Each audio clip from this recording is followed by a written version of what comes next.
Before the glory days, Spanish fans often had very little to cheer about.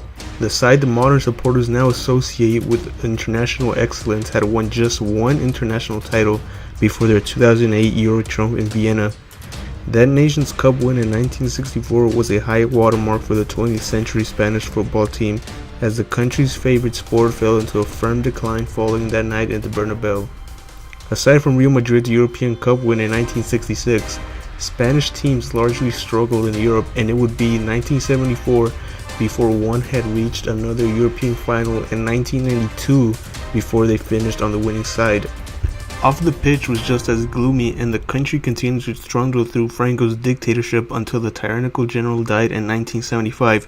No sooner had the Spanish citizens regained their democratic rights, the military tried to take them away again, staging a coup in 1981. Recession, extremism, and terrorism had the nation gripped in an iron fist of discontent and fear. Spain needed a release, and on 21st December 1983, the national team shocked both their homeland and the rest of Europe by providing the people with just that.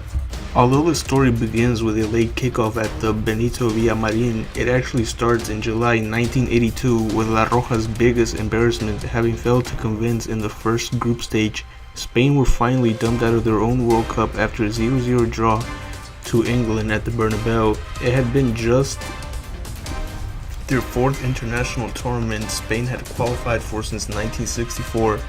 In that stretch, they had missed 5 tournaments in a row and were dumped out in the group stages of the ones they did. Hopes had been high for the host, however the fans were once again left disappointed with another premature exit. Spain coach José Santamaría was sacked and replaced by former Real Madrid boss Miguel Muñoz. The capital-born manager had won a record 9 league titles and 2 European Cups before leaving Los Blancos in 1974, enjoying spells with the clubs across Spain before being appointed national team boss. He promised in his debut press conference to bring Spain's fury back. Empty words until the final game of his first set of qualifiers. Muñoz's storied managerial career at home showed in his squad selections for the Euro 84 qualifiers, with his team featuring players from Real Madrid to Sporting Gijón. Spain were drawn in a group with the Netherlands, Ireland, Iceland, and Malta, opening their campaign with a 1-0 win over Iceland. A draw against Israel preceded consecutive wins that put Spain narrowly in the driving seat heading into the final 2 group games. Disaster struck, however, midway through the second half of their away game against the Netherlands, when the scores were tied at 1-1. Ruud Gullet's brilliance decided the match. A 5-0 Dutch win over Malta left the Spanish needing to beat the Maltese by 11 goals or more to qualify for the finals in France. Malta had been the group's cannon fodder, but putting 11 goals past them would be no easy task. Though they had conceded 8 to Ireland during the campaign, Malta had never conceded 9 or more in their 36-year history. The hosts also weren't prolific, scoring 12 in total preceding this game. The reverse fixture, in which Malta were denied a famous draw against a late Spanish winner, clearly hadn't left much of an impression on Malta's starting goalkeeper, John Bonello, who proclaimed before the match, "Spain could even score 11 goals against a team of children." Over 19,000 hopefuls piled into the Benito Villamarin to see if their boys could pull off the biggest of shocks, but a halftime score of 3-1 had burst any dwindling optimism. The Spanish had a dominated proceedings, creating plenty of chances to score. Juan Antonio Señor had an early penalty saved. La Roja hit the post twice, had a goal cleared off the line, and missed a plethora of good chances. To compile their miserable luck, Malta's goal came from their first attack of the game. A freak deflection off a defender. Santillana didn't even celebrate his second and third goals, perhaps reflecting attitudes come the halftime break. The Spanish would need to score a goal every 5 minutes if they were to make up the 9-goal deficit and reach the finals. We will never be too sure what took place in the home dressing room. Quote, "He told us to go out there and show our unity and love for the national team and put on a show for the fans," end quote, were the words of Muñoz according to Poli Rincon. The Maltese claimed that the Spanish doped up during the break. Whatever happened, it undoubtedly produced one of the most remarkable halves of football the game has ever seen.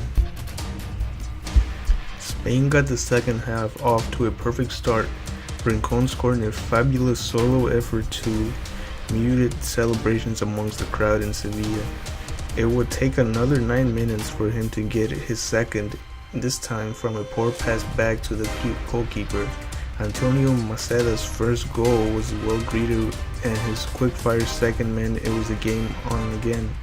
Feeding off the crowd's energy, Rincon grabbed his fourth within 60 seconds of Spain's seventh. 3 goals in 5 minutes were followed by another 11 minutes of scraping before a curling cross from Rafael Gordillo landed at the feet of Santarina. Not 10 and 11 followed in quick successions as Malta finally ceded to persistent Spanish pressure. With 10 minutes to go, it seemed only a matter of who would be the one to score the famous 12th. Fittingly, it was a penalty Villaseñor whose half volley in the 83rd minute was probably the pick of the dozen. The celebrations were as loud as a capacity crowd at the Benito Villamarin, and the referee had to halt the game twice in the final 7 minutes to clear pitch invaders. When the full-time whistle was finally blown, hundreds of Spanish fans poured from the stands to embrace their heroes. Munoz, who paced the technical area for much of the second half, was engulfed by his technical staff, the former Real captain claiming the secret to success was that he was lucky. Quote, "I have a big flower growing out of my backside," end quote. However, anyone who watched the late December game will claim that far more than luck was on display that fateful solstice night. The Spanish would almost go all the way in France, only denied by the Platini-inspired host in the final. A 24-year separates Spain's next final, meaning the generation of Spaniards grew up with the Malta win firmly etched into their memories as their greatest moment. Philosophers will no doubt ponder over the impact that result had on the Spanish footballing psyche. In the intervening years, ultimately, the Spanish side will go down in the history books as the shining light during a difficult and uncertain period in the nation's history.